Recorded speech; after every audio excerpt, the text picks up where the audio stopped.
Tonight's subject, all things are possible. In the 9th chapter of the book of Mark, it is said, all things are possible to him who believes. And in the 19th chapter of the book of Matthew, we are told, with God all things are possible. Here we see God equated with the believer. Seated here tonight, you believe you are a man or a woman. You believe you are here, but are you willing to believe you can go beyond what your reason and senses dictate?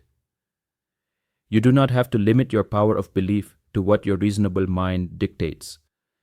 The choice and its limitations are entirely up to you, for all things exist in the human imagination, and it is from your imagination that your belief stems. If you go beyond the dictates of reason, it must be via your imagination, and since all things now exist there, you can at any moment go beyond what your reason and senses dictate. We have just had an eruption in the Christian world concerning the little icons people have made and worshipped for over 1,000 years. The 115th Psalm described them as, their idols are silver and gold, the work of men's hands.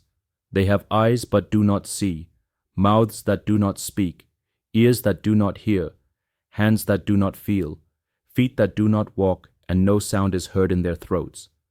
Those who make them are like them, so are all who trust in them. In today's paper, the story is told of a famous actress who had an accident while in her Rolls Royce. She was injured, but not seriously, and attributed her luck to the little icon she called Saint. Christopher. She is just like the one who made it and sold it to her, but she doesn't know it. Don't judge another by their worldly possessions. They received them through belief, but they do not know their very being is the one who created it for them. She believed her little gold icon saved her from a fatal accident. Nothing saved her but her belief in it. She bought and believed in her little icon because she does not know the one in whom she should trust. All things are possible to him who believes, and with God all things are possible. Here we see that God and the believer are one. When you leave here tonight, you expect to find your home where you left it. You will go to sleep there and believe you will wake up in your bed tomorrow morning. You believe you are clothed right now. I tell you, your capacity to believe is the human imagination, which is the only God. All imagination, you have restricted yourself by the body of sense and reason you wear.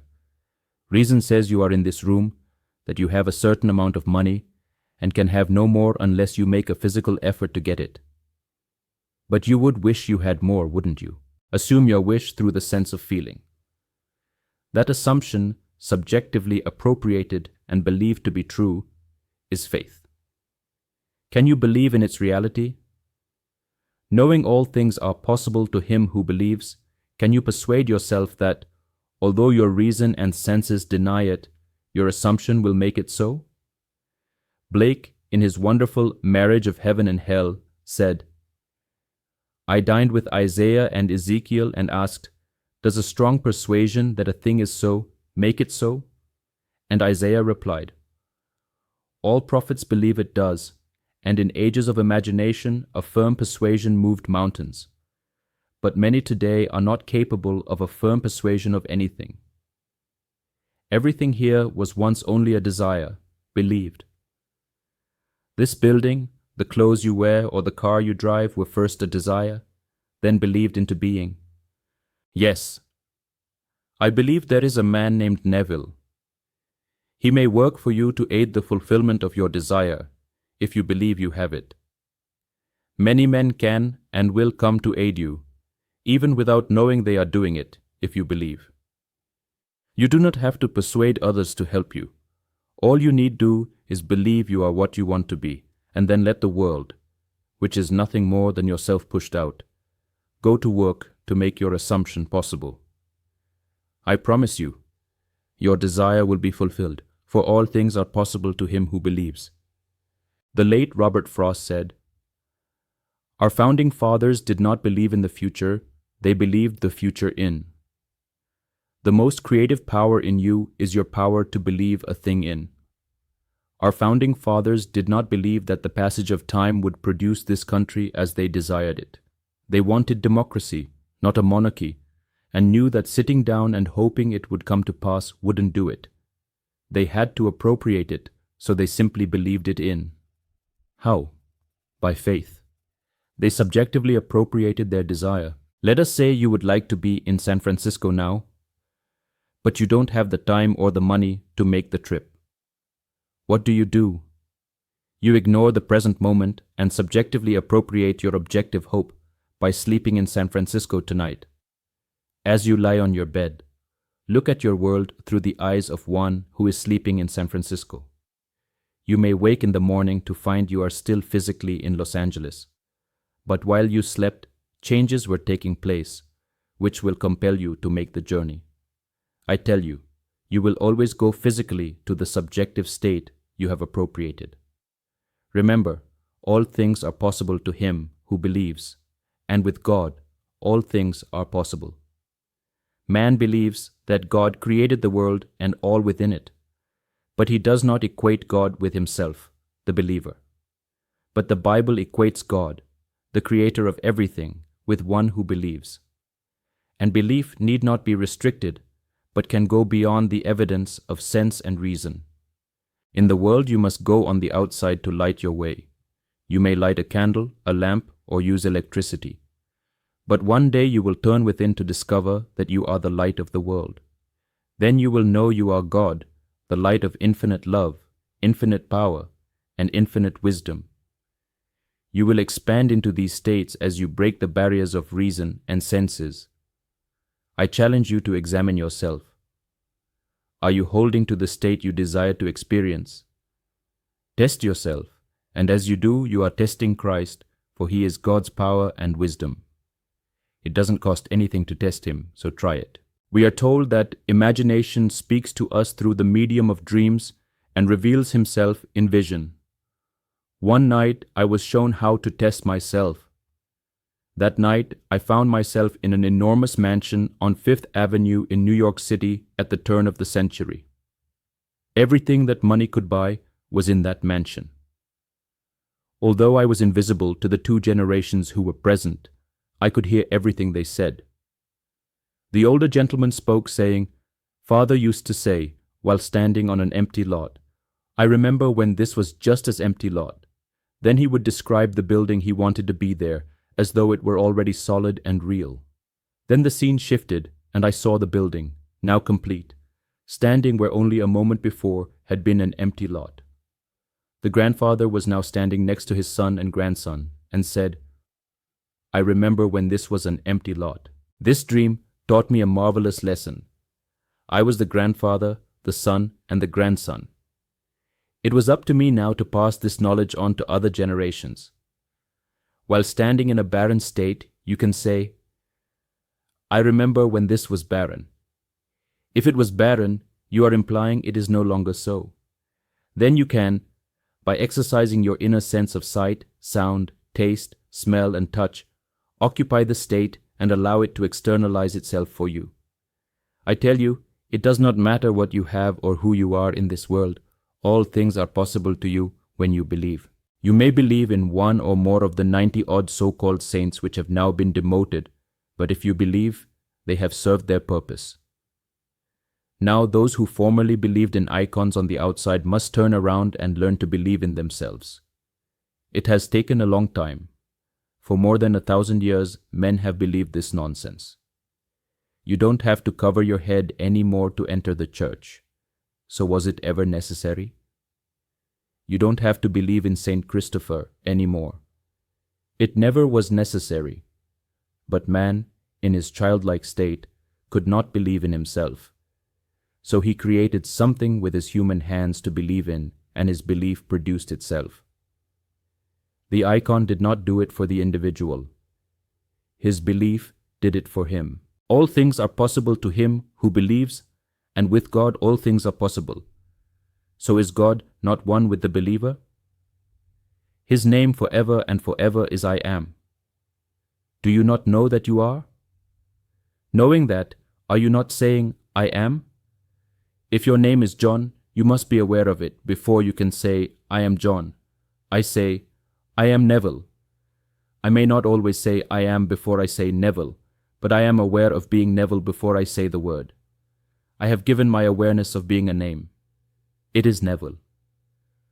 I do not have to repeat the words I am to define what I am aware of, but my awareness is God, the believer, and there is no other God. Now all things exist in the human imagination, not just the good things, but all things. Listen to these words from the 32nd chapter of the book of Deuteronomy. See, I, even I, am He, and there is no God besides me. I kill and I make alive, I wound and I heal, and no one can deliver out of my hand. Who can kill but God? You may say, I killed him, but that is God's name. Your own wonderful human imagination has the power to kill and make alive, to wound and heal, and there is none that can deliver out of your hand. For there is no God besides your own wonderful human imagination. As you are seated here, you have the capacity to believe. You may believe in something stupid, but you believe and your belief will make it work.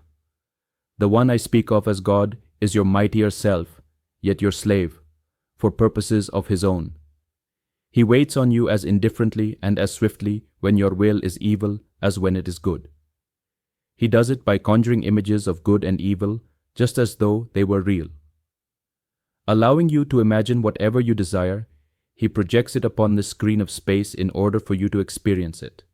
You can move into it so naturally and so easily, you can forget the thoughtless moment when the seed was planted, and therefore do not recognize your own harvest. The being you really are is the God in Scripture, who is your own wonderful human imagination. Can you leave this auditorium tonight in the deep conviction that you are what you want to be? Are you willing to assume its joys and woes? Your assumption is your subjective appropriation of an objective fact. That is faith, and without faith it is impossible to please Him. Tonight, when I leave this building, I will ride home with my friend. As we travel, we will pass certain streets and see familiar objects because we will be traveling by sight. But when I walk by faith, my steps are invisible, for I will be walking in the assumption of my fulfilled desire. Paul tells us to walk by faith and no longer by sight. We all know what it is like to walk by sight. But now we are called upon to break that spell and walk by faith. I tell you, it is possible to be anything you want to be, for the believer and the God of the universe are one. Don't divorce yourself from God, for He is your I amness. Believe in your I amness, for if you do not, you will never fulfill your desire. Only by assuming you already are the one you would like to be will you achieve it. It's just as simple as that. I am not saying it's easy, but it becomes easier with practice.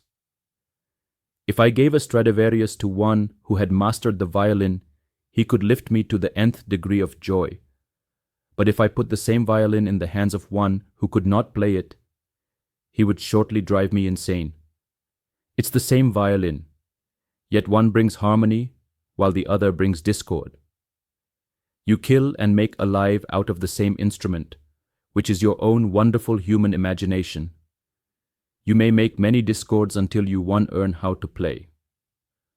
We are here in this world of educated darkness, learning to play the instrument which is God. You may not know anyone who would give you $10,000 right now, but if you believe 11 things are possible to God, and you know that God is your human imagination, you can imagine you have the money, persist in your belief, and you will have it. How, I do not know. I only know that according to your belief will it be done unto you. Do you believe that all things are possible to God? And do you believe that He is your own wonderful human imagination? Knowing that God is all love, and you are capable of imagining unlovely things, you may not believe your imagination is God. But if that is true, then God is not all-powerful. If you can imagine something that God cannot, then you transcend Him. If God strikes only harmonious notes and you can strike chords that produce discord as well as harmony, then you are greater than He because you can do something He can't. But I tell you, your own wonderful human imagination kills and makes alive, it wounds and heals, for all things come out of the human imagination. While learning to use and believe in your human imagination, you may make alive that which you do not want. You may wound yourself in the process, but what you create in your imagination, you can uncreate. Everything can be resolved, even though while learning, horrible mistakes are made.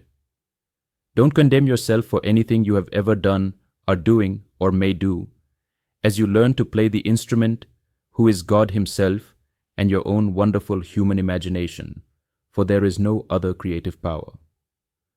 What is now proved was once only imagined. My tailor uses his imagination to execute my suits for me.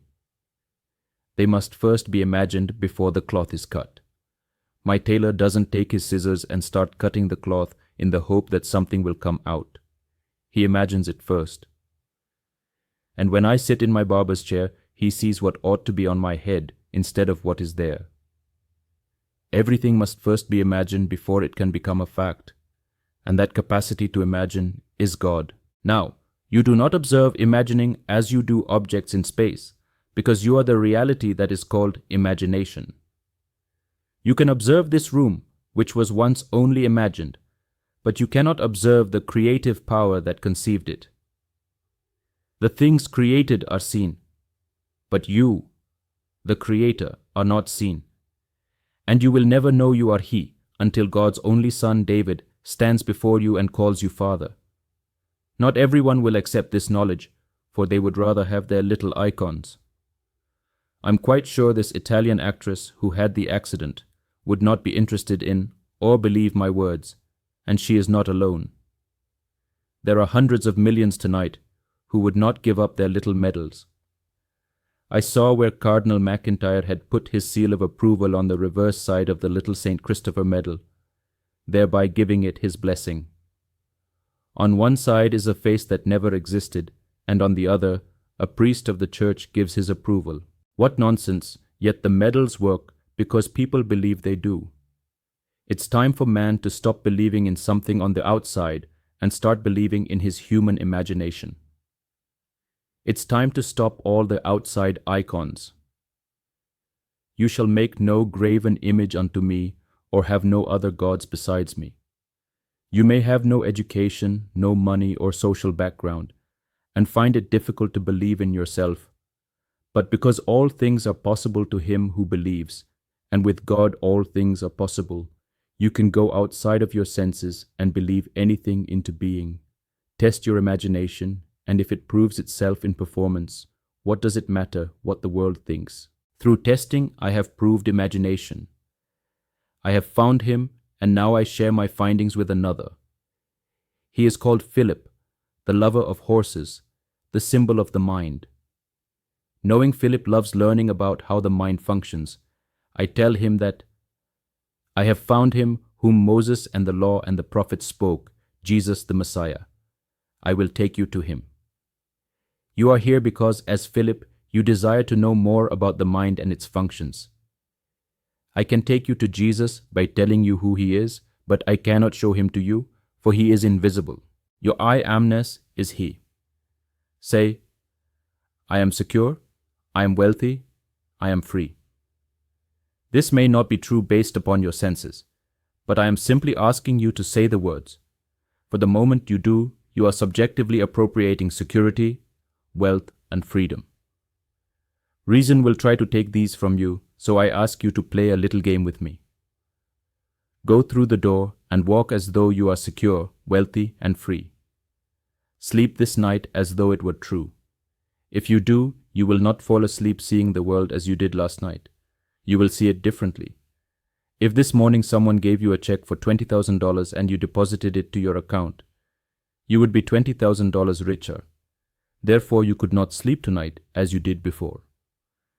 Now, without waiting for someone to physically give you the money, go to bed as though it were true. Put Christ to the extreme test. If all things are possible to God, and if all things are possible to the believer, can you believe? I am not saying you will succeed the first night or even the second. Having been trained to accept only what your reason and senses dictate, you may find it difficult, almost impossible, to believe what you could believe. But you can.